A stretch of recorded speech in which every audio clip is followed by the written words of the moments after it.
வாக்குண்டாம் நல்ல மனமுண்டாம் மாமடர நோக்குண்டாம் துப்பார் திருமேனி தும்பிக்கையான் பாதம் தப்பாமல் சார்வார் தமக்கு. இப்போ நம்ம இந்த வீடியோவில் பார்க்கக்கூடிய தலைப்பு குரு பெயர்ச்சி 2026. 2ஆம் தேதி ஜூன் மாதம் 2026 அன்று நிகழக்கூடிய குரு பெயர்ச்சியானது மிதன ராசியிலேருந்து கடகராசிக்கு குருபவன் பெயர்ச்சியாகி போகிறாங்க. அந்த கடகராசி அப்படிங்கிறது குருபவனுக்கு உச்ச வீடு.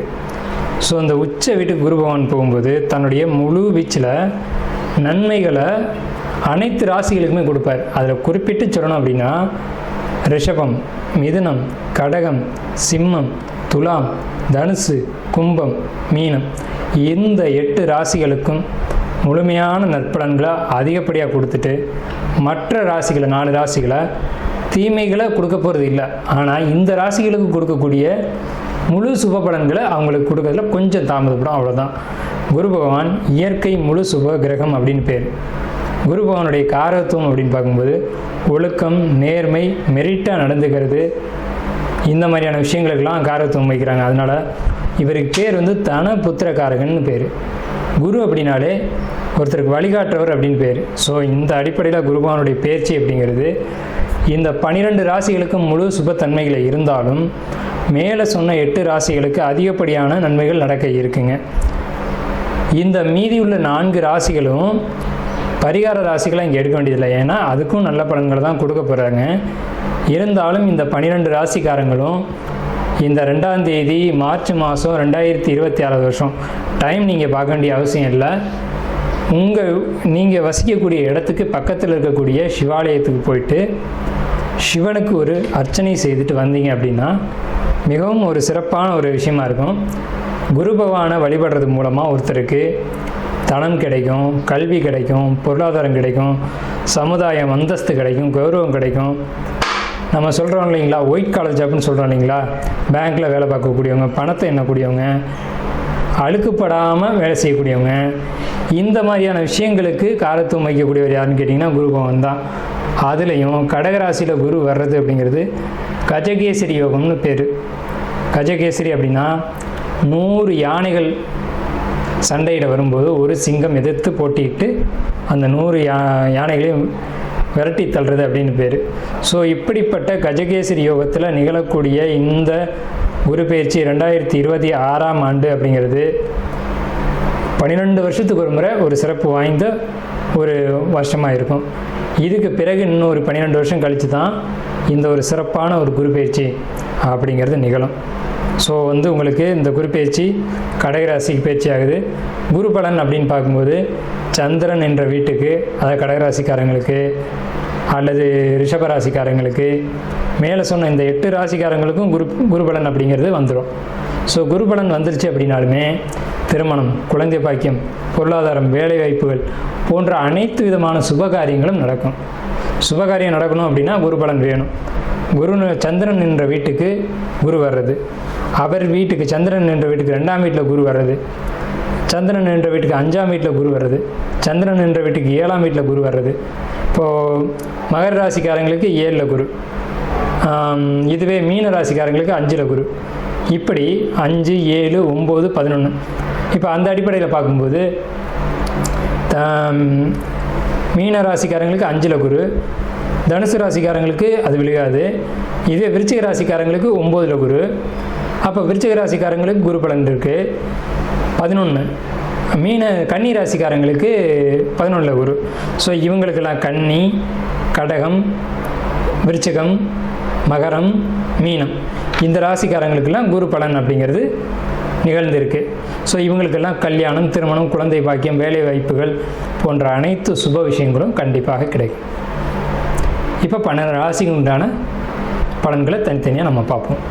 தனுசு ராசி 2026 குரு பெயர்ச்சி பலன்கள், அதாவது 2/6/2026 தனுசு ராசிக்கு உண்டான குரு பெயர்ச்சி எப்படி இருக்க போகுது? குரு பெயர்ச்சியானது தனுசு ராசியை பொறுத்த வரைக்கும் ராசிநாதனான குரு 8ல் உச்சம். ஸோ இது நல்லதா கெட்டதா அப்படின்னா கண்டிப்பான முறையில் நல்லது. ஏன்னா ஒரு கிரகம் 8ஆம் இடத்துல உச்சம் பெறும்போது 2ஆம் இடத்தை தான் பார்க்கும்.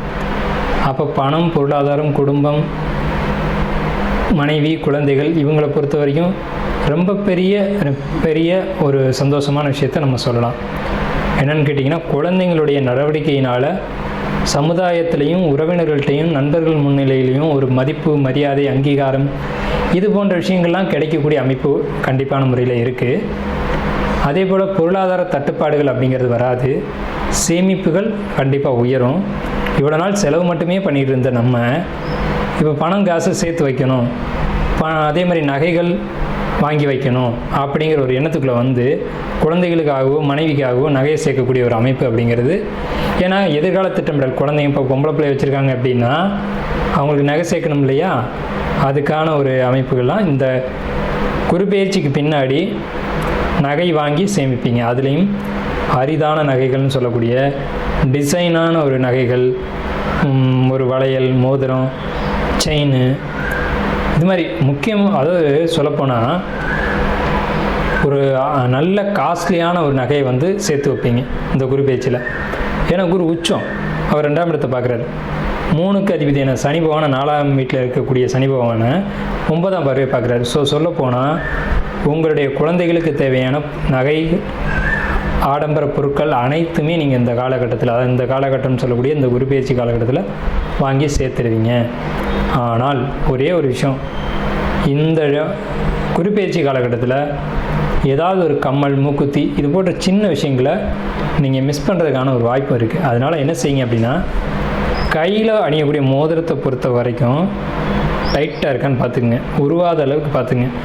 வரவே வராது அப்படின்னா கையில் போட்டுக்கோங்க, இல்லை அப்படின்னா மிஸ் ஆகிறதுக்கான ஒரு வாய்ப்பு உண்டு. அதே மாதிரி பெண்களை பொறுத்த வரைக்கும் தோடு, மூக்குத்தி, கம்மல் இதில் கவனமாக இருங்க. எங்கேயாவது லாங் ட்ராவல் போகிறீங்க, கொஞ்சம் அசதியாக இருக்குது, தூங்குகிறோம், கலண்டு விழுகிற மாதிரி இருக்குது அப்படின்னா அதை வீட்டிலேயே கழட்டி வச்சுட்டு போயிடுங்க. ஏன்னா தங்கம் அப்படின்றது சிறுக சிறுக சேர்க்கக்கூடிய ஒரு பொருள். ஆனால் தங்கம் சேர்க்கக்கூடிய காலகட்டம் இருக்கே தவிர அதை தொலைப்பதற்கான காலகட்டமும் இந்த காலகட்டத்தில் இருக்குது. அதே மாதிரி அக்கம் பக்கம் உறவினர், உற்றார்கள் இவங்களை பொறுத்த வரைக்கும் சின்ன சின்ன ஊழல்கள், உரசல்கள் இருக்க தான் செய்யும். பக்கத்து வீட்டுக்காரங்க, காம்பவுண்டு பிரச்சனை அப்படிங்கிறதுலாம் வரும், வந்துட்டு சரியாயிடும். வந்துட்டு அந்த பிரச்சனை அப்படியே பிரச்சனையாகவே இருக்காது, காம்பவுண்ட் பிரச்சனை சால்வ் ஆகிடும். ஸோ இந்த காலகட்டத்தில் உங்களுக்கு வரக்கூடிய ஒரு நல்ல விஷயங்களை இன்னும் நீங்கள் அதிகப்படுத்திக்கணும் அப்படின்னு நினச்சா, பறவைகளுக்கு உணவு வைக்கிறதா இருக்கட்டும், நீர் வைக்கிறதா இருக்கட்டும், இந்த மாதிரி விஷயங்களை வந்து நீங்கள் அதிகமாக செய்யலாம். இது மாதிரி செய்யும்போது உங்களுக்கு வந்து நிறைய நன்மைகள், நல்ல விஷயங்கள் நடக்கும். ஆனால் நல்ல காலகட்டம் தான் இப்போ உங்களுக்கு. அதே மாதிரி அரிதிலும் நீங்கள் வந்து இப்போ யாரெல்லாம் தனுசு ராசிக்காரங்க தூக்கமே வரல, ஸ்லீப்பிங் டேப்லெட் போடக்கூடிய ஒரு சூழ்நிலைக்கு, மனநிலைக்கு நான் போயிட்டேன், என்னால் தாங்க முடியாத கஷ்டத்துக்குள்ளே டிப்ரெஷனுக்காக நான் போயிட்டேன். ஏன்னா இப்போ இதுக்கு முன்னாடி நடக்கக்கூடிய காலகட்டத்தை பொறுத்த வரைக்கும் தனுசு ராசிக்கு அவ்வளோ சிறப்பாக இல்லை.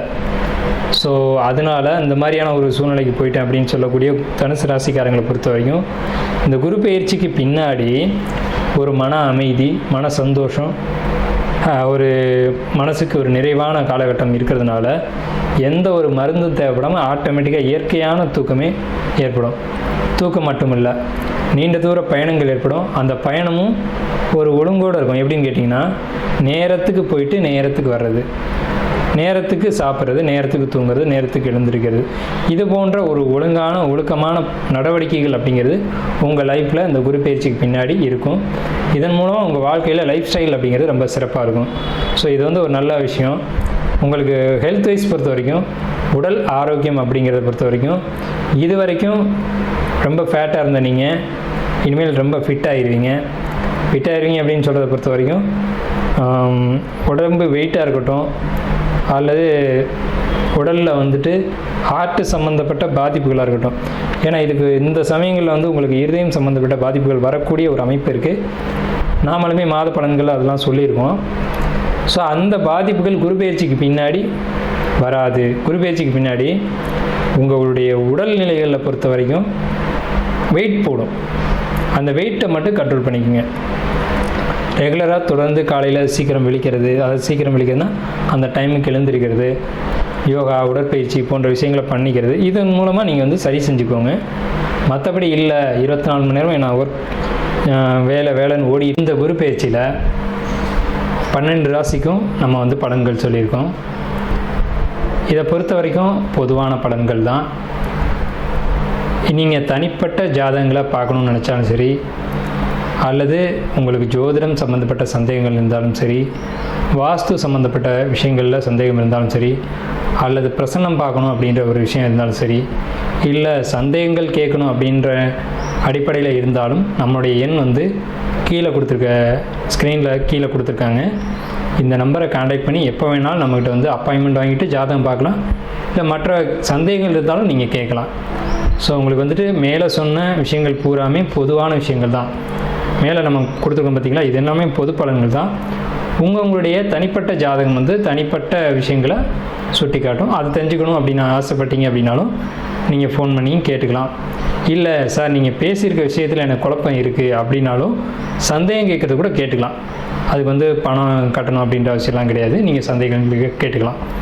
இல்லை சார் வாஸ்துவில் எனக்கு அப்படி ஒரு டவுட் இருக்குது, அதே மாதிரி பிரசனத்தில் இந்த மாதிரி சந்தேகம் இருக்குது, இது மாதிரி சொல்லியிருக்கீங்க அப்படின்னாலும் நீங்கள் நம்ம நம்பரை கான்டாக்ட் பண்ணி கேட்டுக்கலாம். அதுக்கெலாம் வந்து ஒன்றும் இது கிடையாது. சரிங்களா? நன்றி, வாழ்த்துக்கள்.